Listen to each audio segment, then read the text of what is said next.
Hi, welcome to our parent orientation for the upcoming school year. My name is Matt Foley. I serve as the principal at Hope Christian Academy.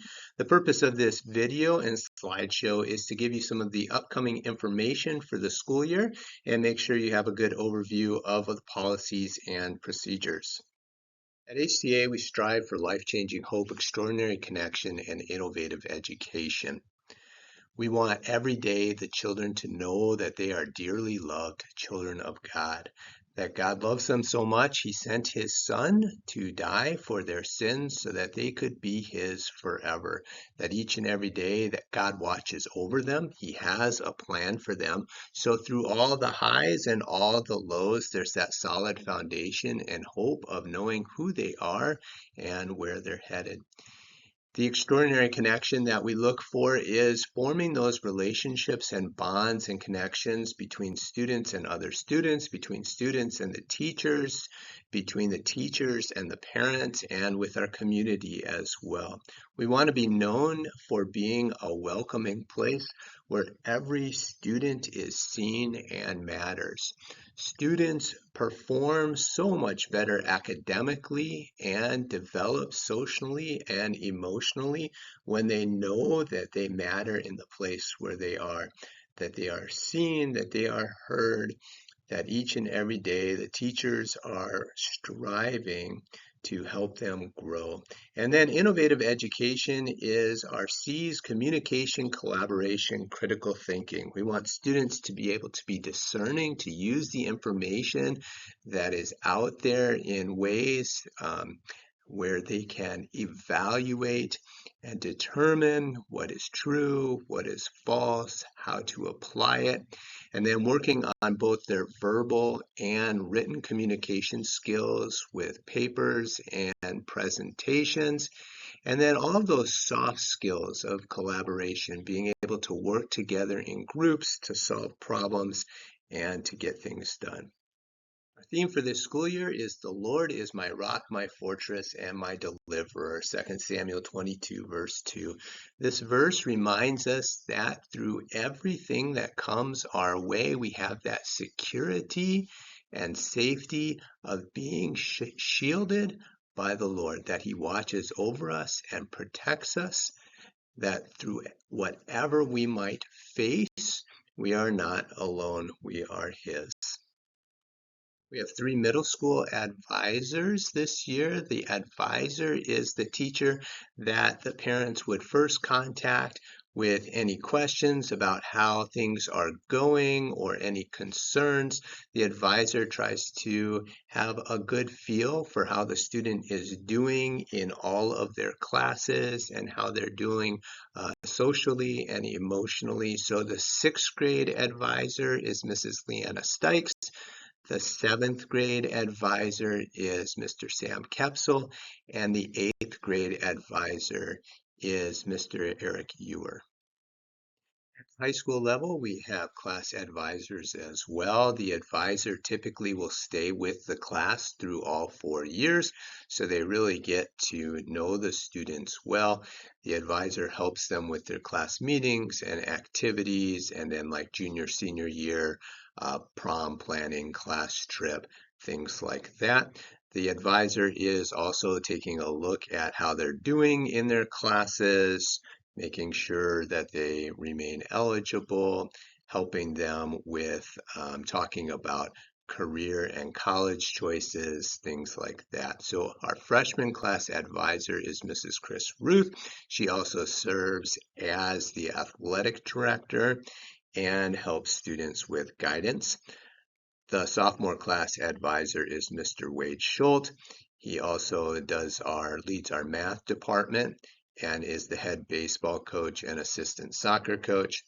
The junior class advisor is Mr. Steve Grzinski. He heads our science department and conducts the band and works with National Honor Society and Student Council. And our senior class advisor is Miss Anna Endorf.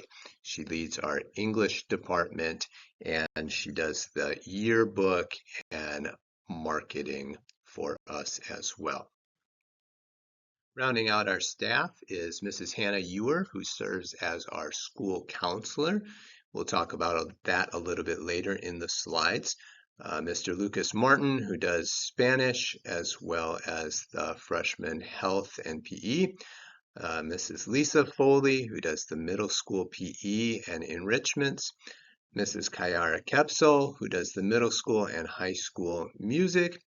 In the office this year will be Mrs. Megan Morgan, who is our new office administrator after Kathy Howell retired, and then I serve as the principal. Following slides, we'll go through some of the policies and procedures that are important to keep in mind. First one about academics. We are hoping that all of the students strive for excellence each and every day, that they're staying on top of all of their assignments, putting them in their assignment notebook, being diligent with turning things in on time, participating in class, being part of the discussions and the conversations that take place on a daily basis, developing their love for learning, being curious about things, asking questions, getting help as they need it, diving deeper into things that they're very interested in. Also, we'll be running weekly eligibility reports. These start with the third week of school and then continue on throughout the school year. So staying on track of any students that might need extra help or support, or if they're failing in a class. Every Monday morning when the eligibility report is finalized, any students who have any failing grades, they are not eligible for sports activities, the co-curriculars. That will be communicated to the students and parents by our academic dean, Mr. Schultz. We'll also be doing required after-school study times for students who are ineligible. And then we run progress reports 3 times a semester as well, so that you can stay on top of how your child is doing academically.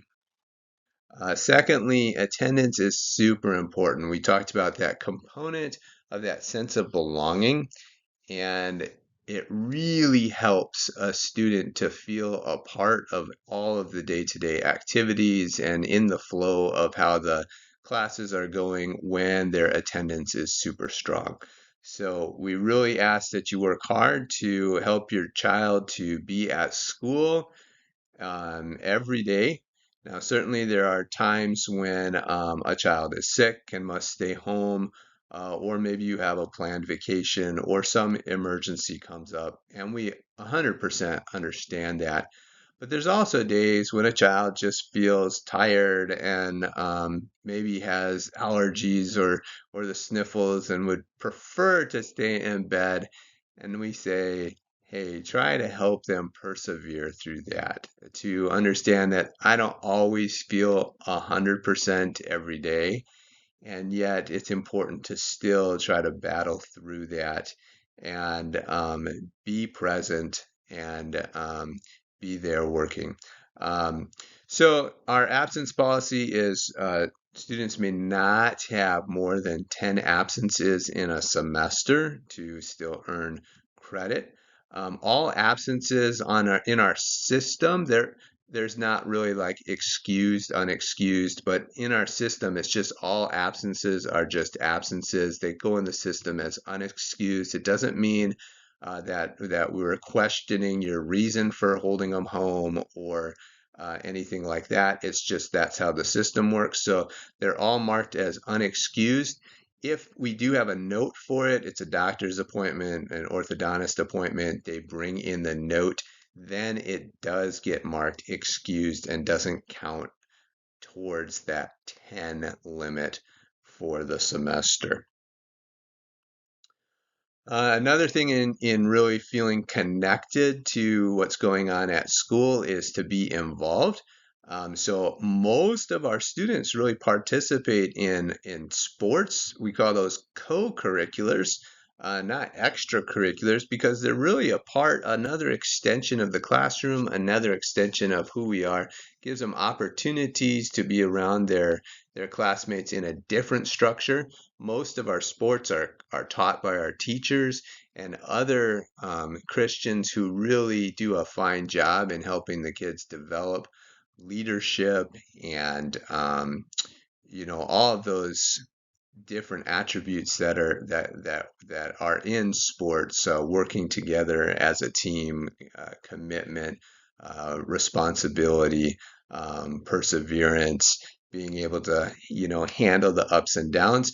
There are no cuts at HCA, so whether there's someone who has never played the sport before or they're a veteran at it, everyone is welcome and wanted. We also will have a lot of volunteering opportunities, especially at the high school level. All of our high school students are required to get 20 volunteer hours during the year.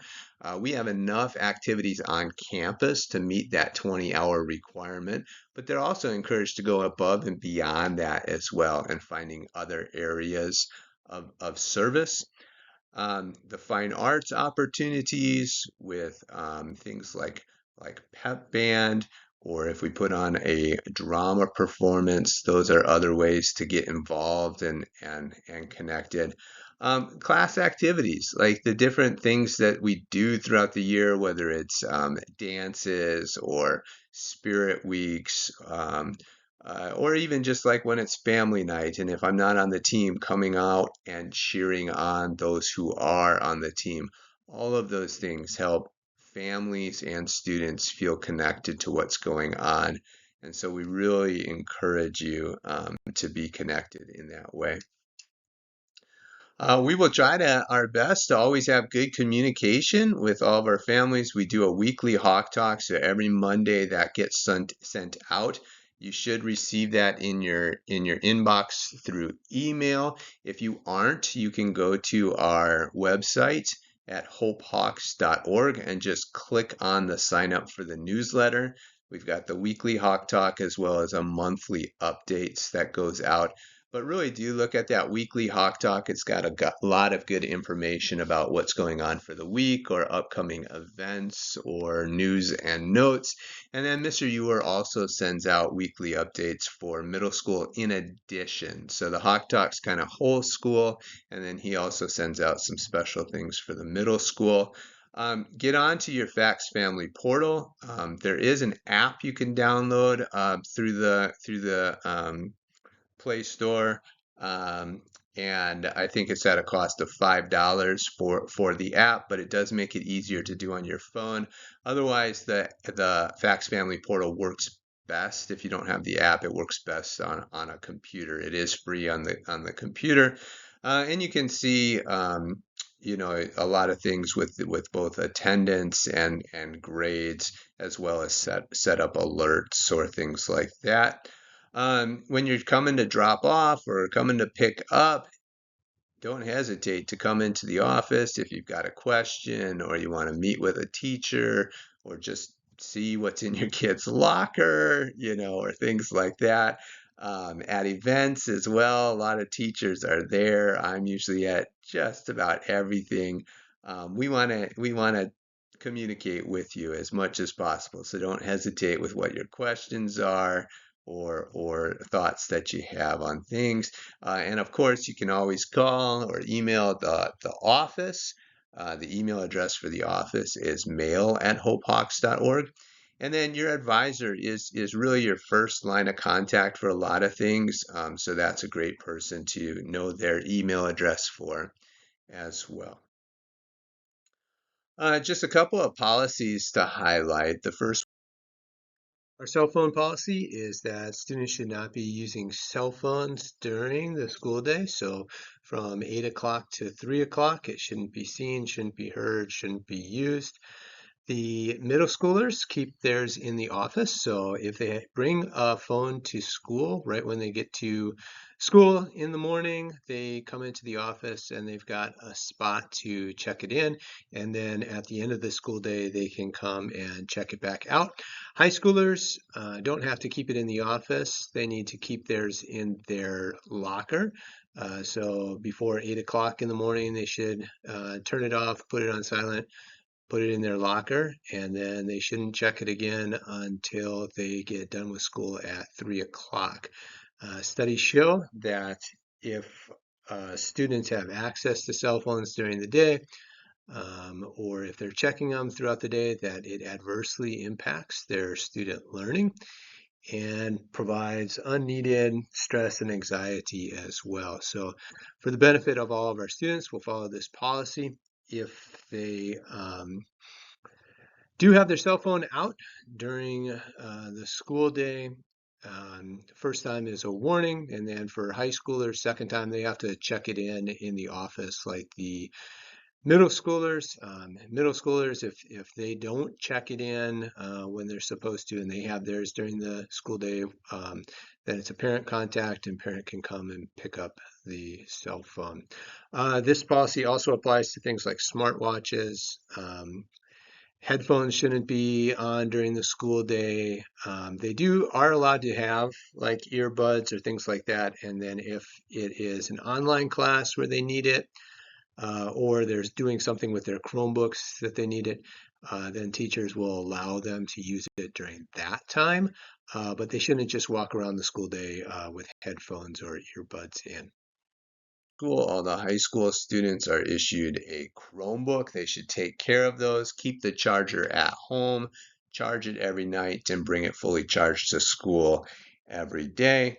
Those Chromebooks, if they get damaged or lost, the students are responsible for that and for paying the price for it. A new Chromebook is approximately $300, and so we kind of go based upon what the damage is. If we can get it repaired for them, we do that. But they should really be careful with those and take good care of them. And then it's good to have a set of earbuds. We even either have where it can plug into the auxiliary port, or they can be wireless. Either way, but so that if they are doing something on their Chromebook that needs volume, they'll be able to do that. For the middle schoolers, they don't take their Chromebook back and forth, so they aren't assigned a specific one, but they should also, obviously, when they are using them from the carts, they're responsible for treating them in the right way and making sure that they don't get damaged while they're using them. We do use GoGuardian software, so anything that the students do on their Chromebooks is monitored, and they shouldn't feel like that's their own device. They don't have any privacy really with the device. All of those things are things that the teacher can monitor what they're on in real time, and the GoGuardian also records what they go through. And of course, it's got a lot of filtering devices and things like that. So students are not allowed to bring their own device. It has to be the Chromebook that we issue because that has our filtering on it. Dress code is always a question. What is our dress code? What does that look like? That's the same as we've had in previous years, but for families that are new, that includes no torn or ripped clothing. If a student wears leggings, they would need a top that goes down past the fingertips. No pajama pants, anything that has a logo or things like that, as long as it's not offensive or promoting bans or alcohol. If they wear hats to school, they should come off for inside, hoods down when they're inside, skirts at least fingertip length, no low cut tops or bare midriffs, no slippers. Dyeing of hair is acceptable, but not wild and crazy colors or things that really jump out. And then for the high school, no sweatpants or athletic attire for classes. They save that for athletics and gym. Middle school is allowed to wear sweatpants and athletic attire. Commonly, we'll hear something like, well, I saw someone else wearing it. That may be true. We try to be consistent on that, but I will confess that I'm not always the best at noticing all the time. And so sometimes people do get away with things that are not acceptable on our dress code. But when we do notice, and we will say something they should, um, change, or maybe it's a warning to, oh, that doesn't quite work with our dress code. Please don't wear that again in the future, that type of thing. We do keep, we've got a large supply of Thrivent t-shirts, so we do keep those on hand as well if somebody needs to change into something like that. And if it's a repeated offense and we can and there's a problem, then that will result in detention. Few miscellaneous things. We are not allowed to dispense medication unless it is with a doctor's form. So if your child needs something that's going to be dispensed by us, by the office, then take that into the office and talk with Kathy Howell about that. And the forms are there that can be filled out as well. But even things like Tylenol, we're not allowed to give those to students. So if that's something that they're going to need, then talk with the office about that. Our school day runs from 8 until 3, but we do open the doors at 7:15. Any middle schoolers coming in at that time can go straight to the lunchroom, and they hang out in the lunchroom from 7:15 to 7:45, and then they head on to their homerooms after that. If it's a high schooler, they do the same thing, but go to the library before homeroom starts. Please be here by 8 o'clock. At the 8 o'clock bell, then all students should have that. That gives them a little bit of time to get to their homeroom for the start of the day. And then if they're after 8:05 when the homeroom bell rings, if they're not in their desks prepared, ready to go, that's a tardy. And then the end of the day is 3 o'clock. If students have to stay after, if they're in a sport or things like that, then they go to that or that type of thing. We don't offer aftercare or any type of after school supervision. But if you're running late or things like that, or your student has to stay after school for a little while, they're welcome to stay in their lunchroom. Um, and then our lunch will work the same as last year. So students either bring a lunch from home. We do have microwaves that they can use for heat ups and such. And then a fast food option will be available each day for purchase. Families that want to do a lunch account and put a certain amount of funds in that account, they can talk with the office, talk with Kathy Howell about doing that. And then the students, when they order something, it'll just be deducted from that. Or the student can just bring cash along to school to pay for their lunch, whatever days they're ordering it. Um, just maybe a tip, that's an opportunity to teach students some responsibility. Like for example, with our own children, what we have done is maybe give a set amount for the month. So maybe it's something like, oh, you get $20 for lunch for the month. You can pick which days to use that for, and the other days you're bringing a sack lunch. And then they have some kind of independence and responsibility in selecting or choosing or which days they're having to pack a lunch at home, etc.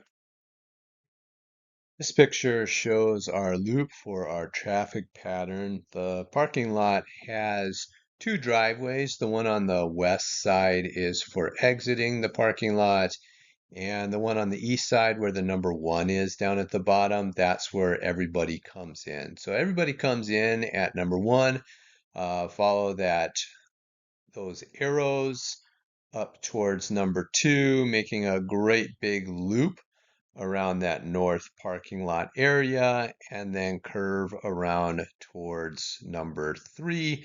And you can drop off and pick up students there by number 3, and then they can come in and out by the breezeway there.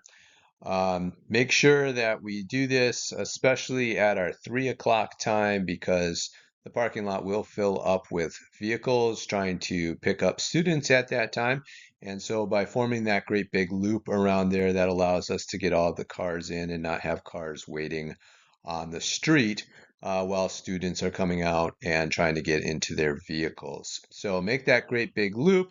Students, as they come out at 3 o'clock, they can look for their vehicles in the loop. They can walk on the outside of the loop into their cars. And once you have your student in your vehicle, you can pull out of the loop and you make your way towards number 4 and follow that arrow out. And the exit there is on the west side of that parking lot. Please be very, very careful as you make that curve around towards number 4. Drive slowly and deliberately around there. We do caution students and tell them they are not supposed to run out down towards number 4 and cross the parking lot there, going to vehicles without stopping and watching and looking to make sure that a car is not coming around that corner. But we want everybody to be super careful as they're doing that and drive very slowly. Please also resist the temptation to go directly from 1 to 4 and try to have your student come out down that sidewalk and pick up and try to shortcut the line that way. You may think that that is faster to pick up your student that way, but it really bogs down the flow of the loop because other cars that have already had their students jump into their vehicles are trying to come around that curve to number 4. And if there's a car right there waiting for a student, nobody else can go anywhere. So please be respectful of that and follow that loop. If you are parking and coming into the school to meet with a teacher or check your student's locker or things like that, you can either take a shortcut and go right from 1 to 4 basically, and then go into where it says parking. Or you can kind of go into the loop where it says number 2 and find any parking spot there and then come into the school. This slide shows our standard response protocols.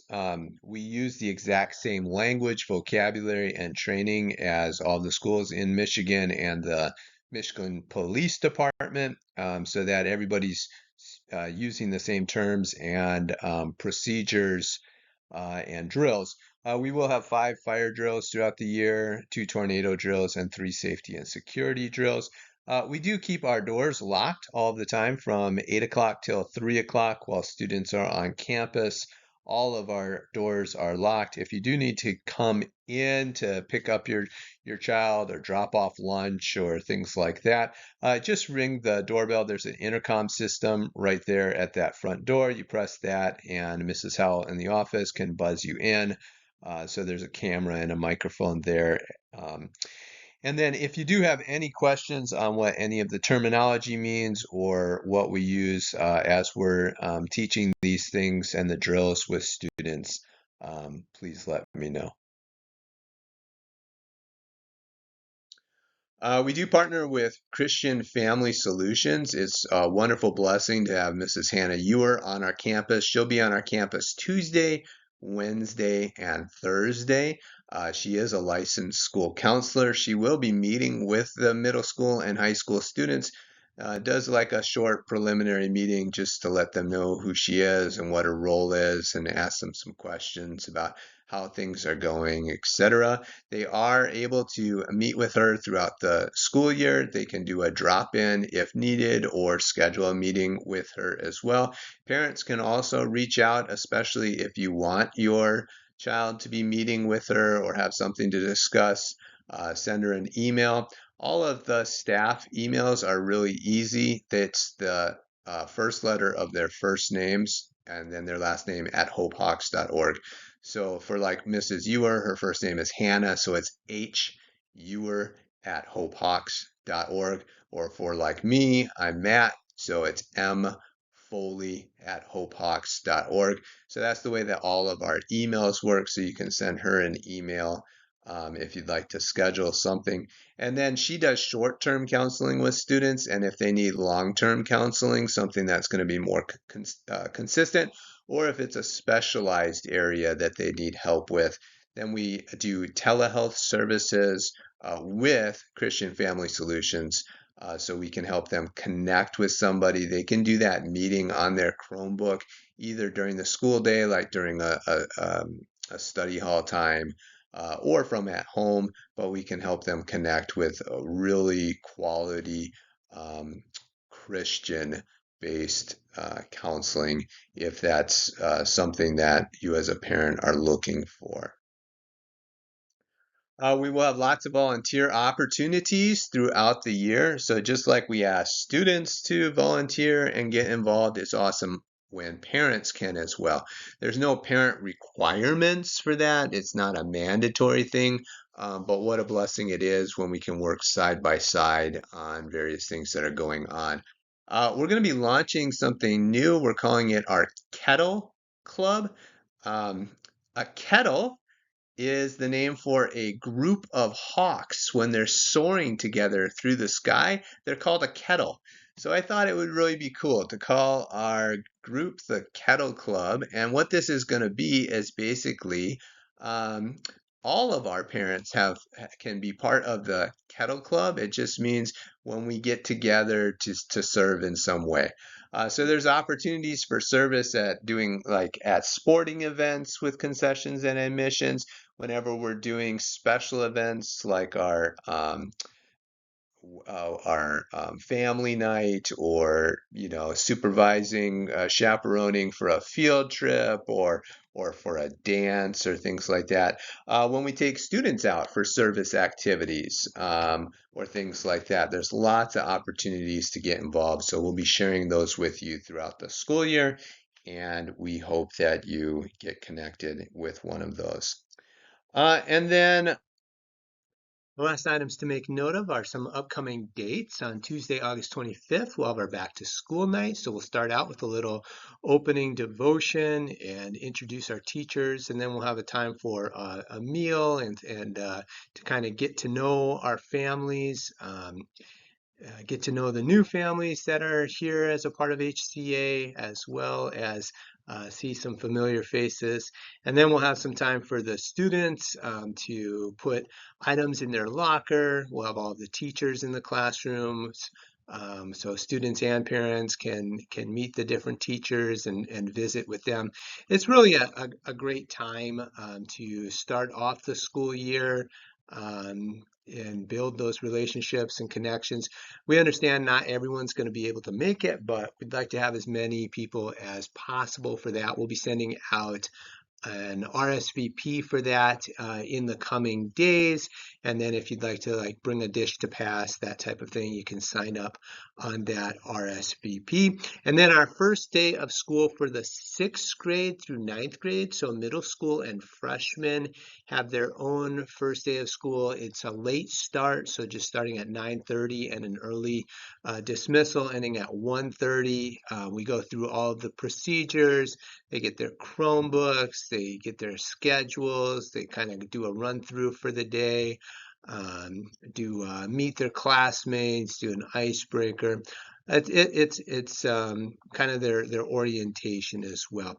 Students in the middle school that then are in soccer or volleyball will have their sports practice right after, so at 1:45. So those that are in sports, you don't have to make a separate trip or anything like that. They'll just do their soccer practice or volleyball practice from 1:45 to 3:15, and then can get picked up at 3:15.